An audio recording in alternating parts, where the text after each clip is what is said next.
Atrapalhou totalmente, atropelou tudo, né?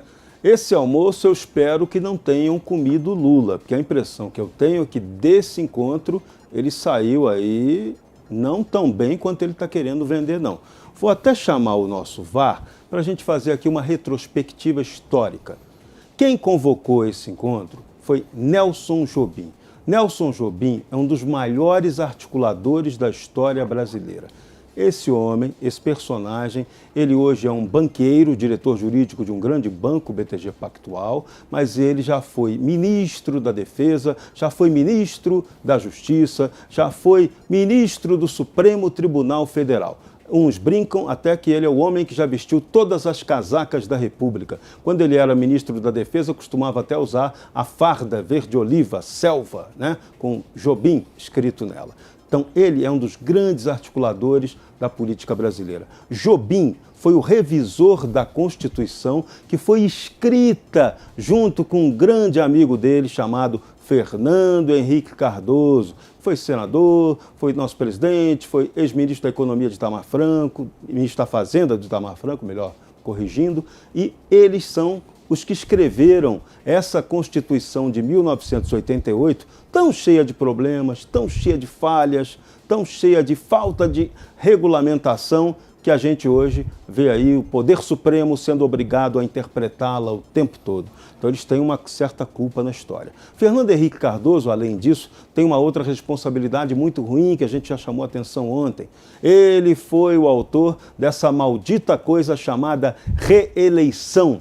Não deveria haver isso no Brasil. Rotatividade do poder, a tal democracia que os caras tanto enchem a boca para falar, ela pressupõe rotatividade de poder e não reeleição. Então isso aí foi muito ruim para o Brasil. Vamos de novo com risco de reeleição. O presidente Bolsonaro vai concorrer à reeleição, que a regra é essa, e isso não é bom. Isso não é um dado positivo para o regime que se pensa um dia ser democrático. Infelizmente, não temos uma democracia no Brasil, é isso que tem que ser dito. Então, quando você vê dois personagens que são grandes articuladores da história, tem que lembrar, voltar lá atrás, Fernando Henrique Cardoso foi um dos fundadores do PT. O PT é um primo do PSDB. Uns até brincam, né? Os tucanos são PSDBistas, são tucanos envergonhados, são petistas envergonhados, ou não sei, alguns até falam que às vezes são petistas sem vergonha. Não vou entrar no mérito disso, cada um escolha o seu lado. Mas que eles são irmãos gêmeos, concorrem à social-democracia, a nova república de 1985, a base dela é o quê? É a social-democracia com governos de esquerda, radicalizando até o PT, que foi apiado do poder por excesso de má gestão e incompetência de corrupção. Então, é muito grave esse encontro, ele é muito esquisito do ponto de vista político. Por quê?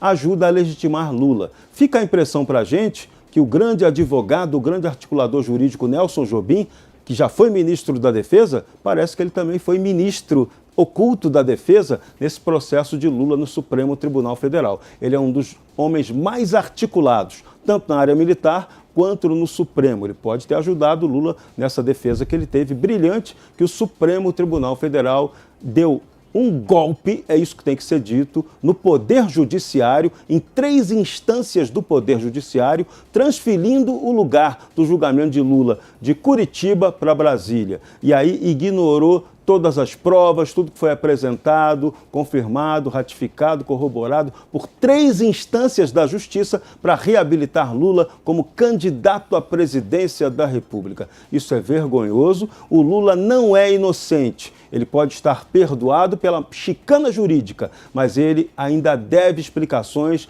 há provas de que ele foi um homem ligado à corrupção e isso colou nele. Então é isso, é esse Lula que vai para a disputa de 2022. Perfeito.